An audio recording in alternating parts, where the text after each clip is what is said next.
Good afternoon, Al. Hey, hey Arnold. Could you tell us your name? Alvan Miller.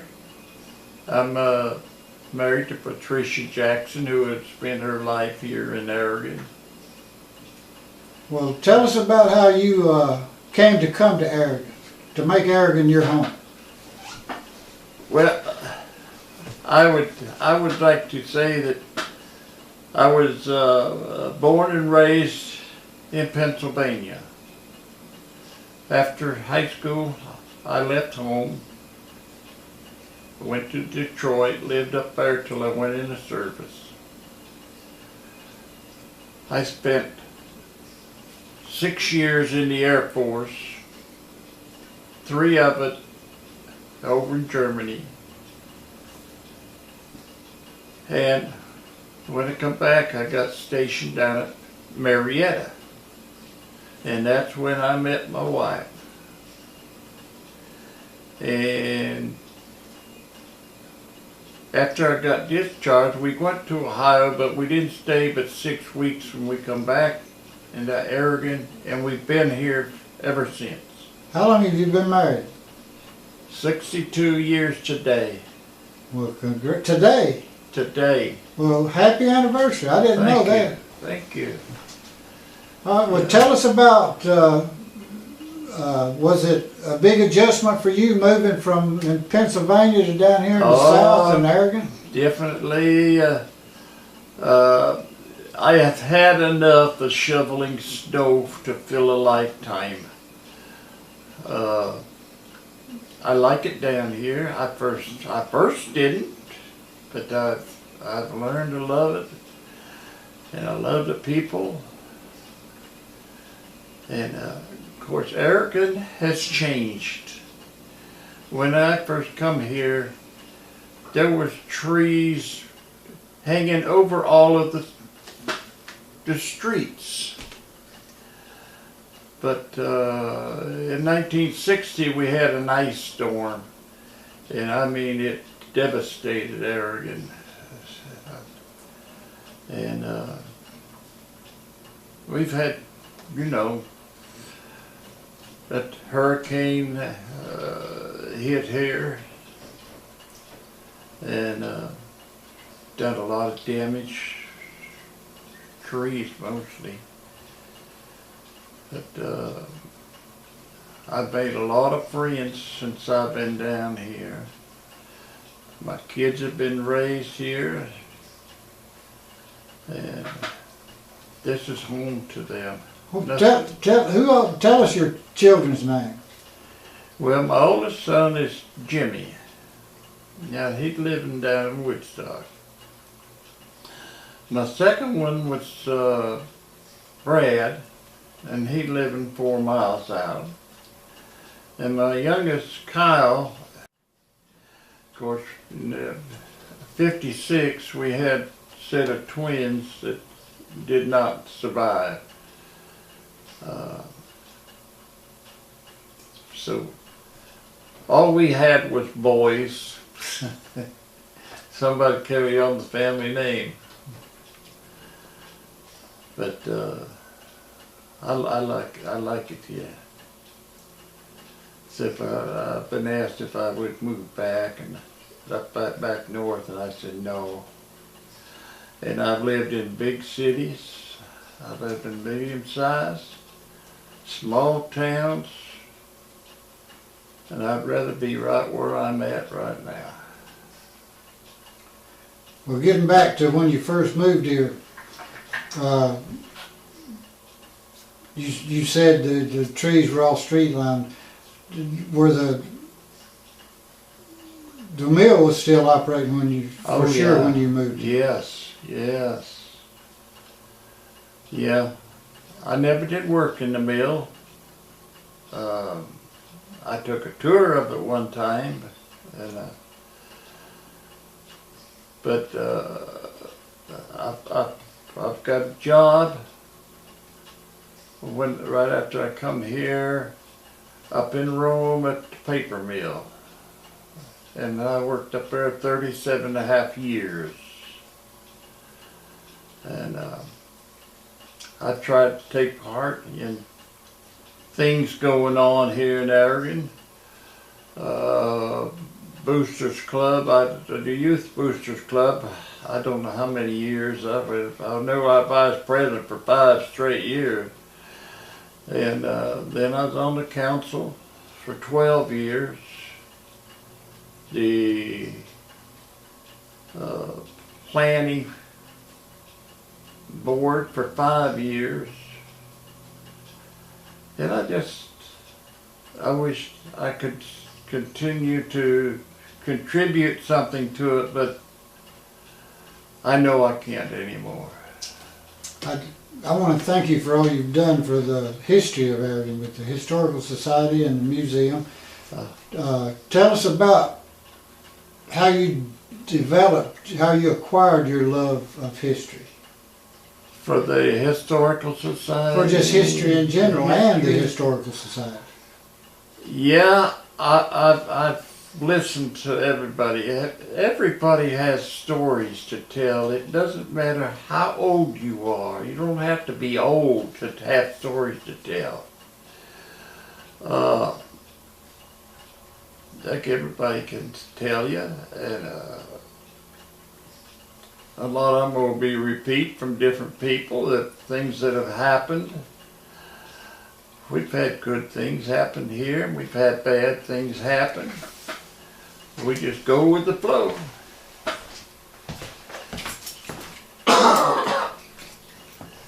And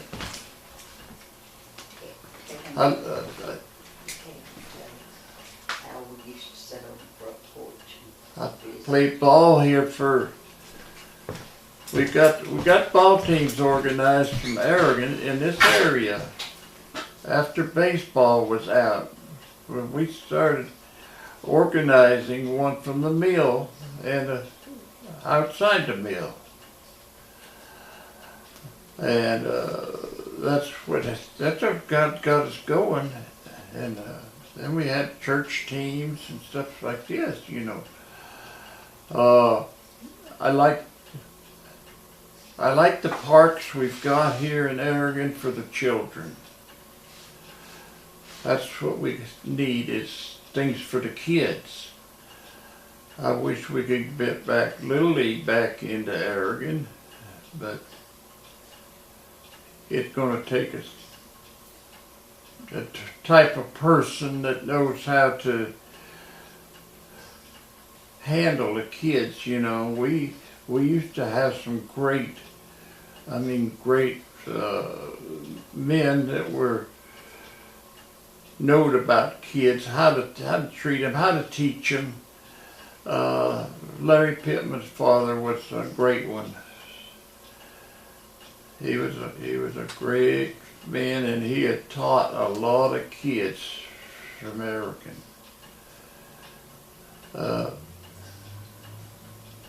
I wasn't a teacher of my kids like a lot of men were.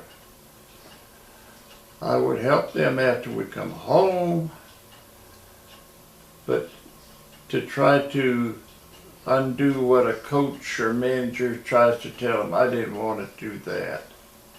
They run the team. They got the kids.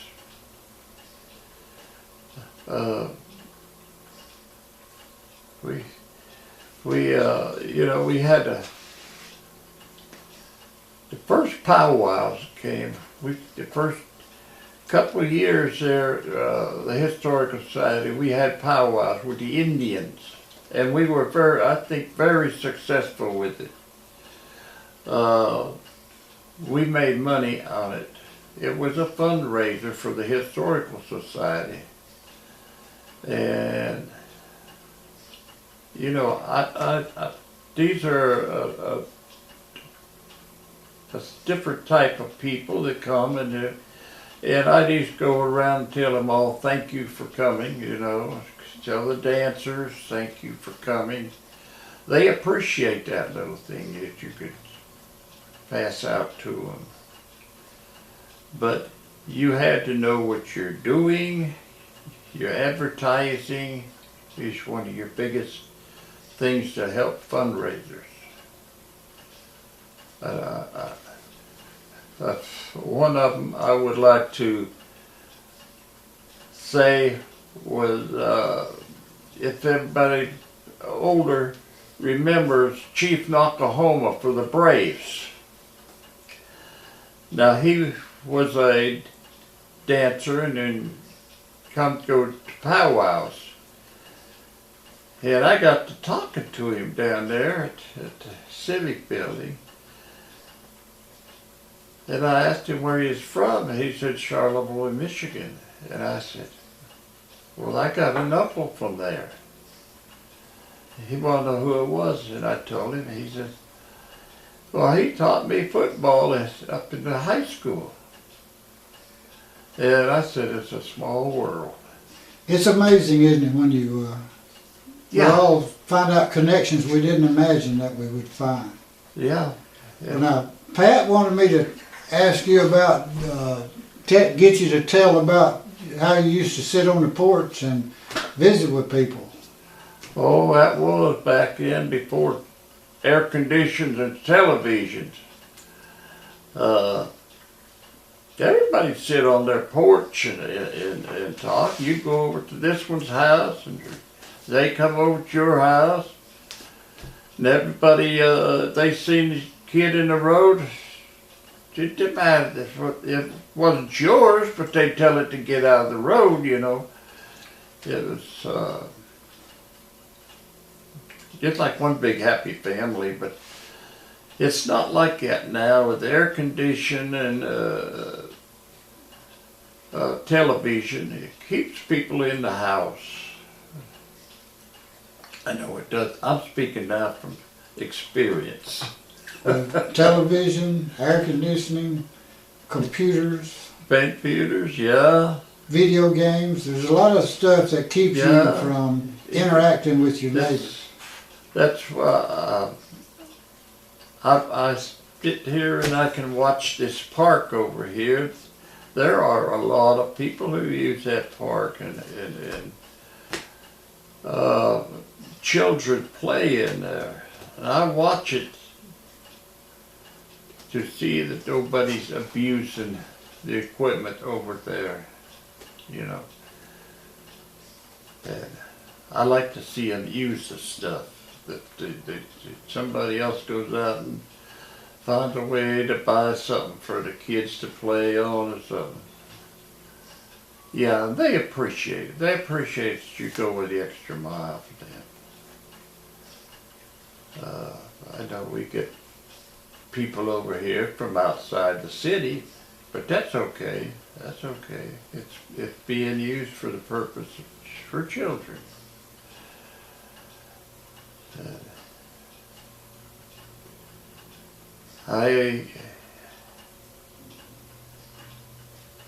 I've lived in this house,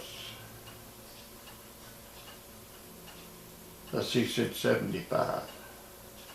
I've rebuilt 4 houses in Aragon since I've been here. 2 of them for sons, 2 for me, well, one for my mother-in-law.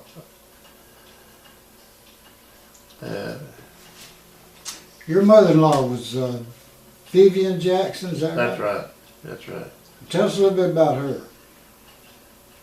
Well, she originally came from up in Somerville.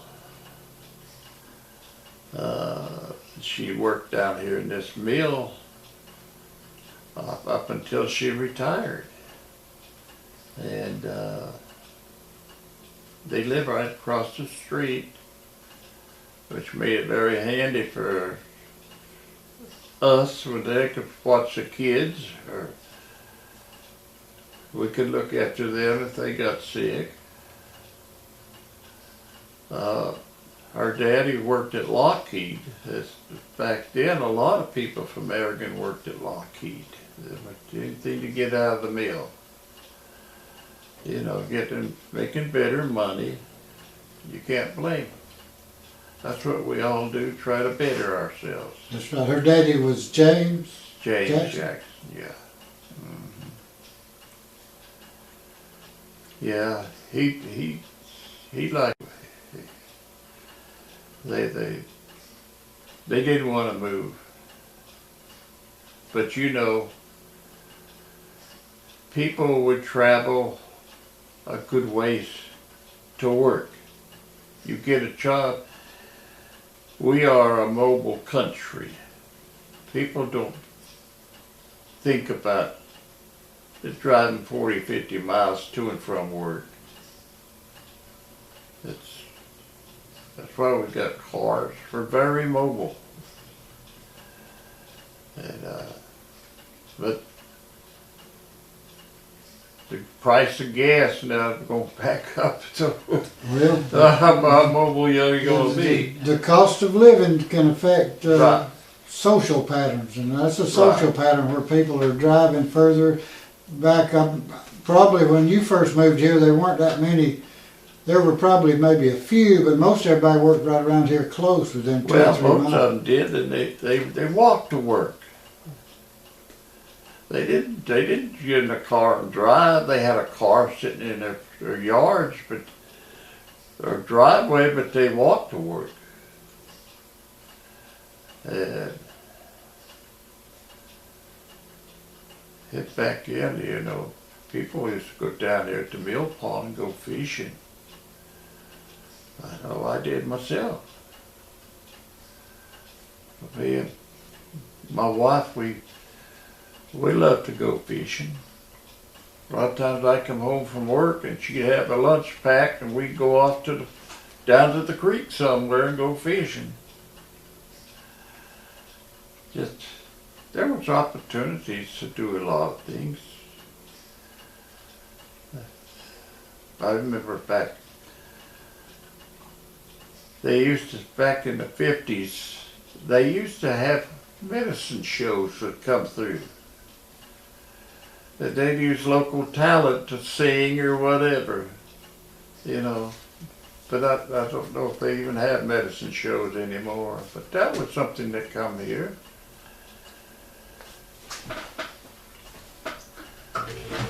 So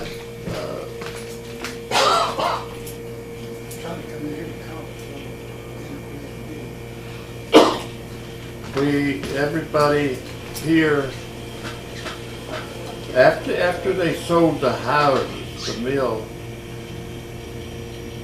people had incentive and they improved their houses. You know, they build on them.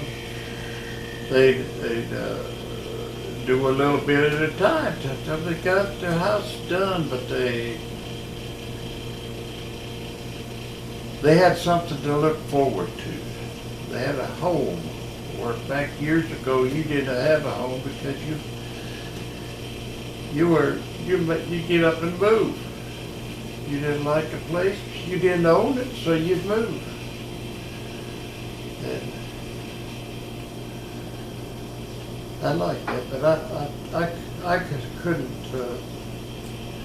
I had a job while I was living here that had a lot of stress and strain, and if I could have found something that had the benefits and the pay and everything, I would have left there. But you just don't throw those things away. That's a part of your life. You work for your family. You want to give your kids things that you didn't have. And I think we probably got more than what we thought we would have. And you know, you always say you're working on your second million. You never could make your first million, so you start your second. So life goes on.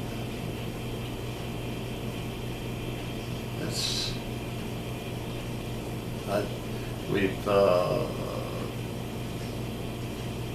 had our church burned one time back in '85, and we rebuilt it. We held services down in the little green building till we got our church built. And right across from it is where the old school used to be, and that's where the cemetery is. And until they built the new brick one.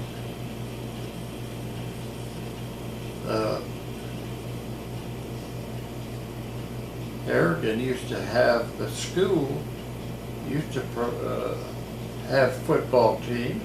They had basketball teams, but they were proud of it, just like big teams now.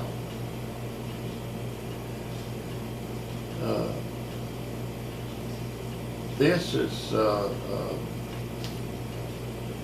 it's a great, I'd say, a good place to retire at.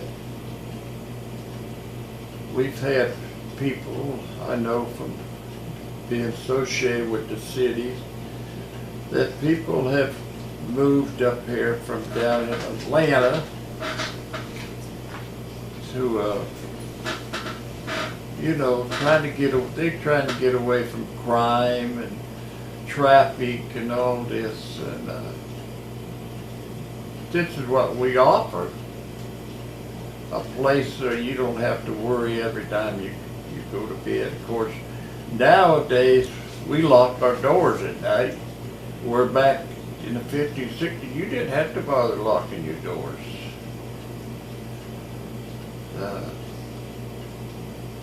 And you know, they just, well, we've had some good people come out of here. I used to go to meetings, meet people, and I always thought, it's not what you know, it's who you know. You can do things if you know the right people.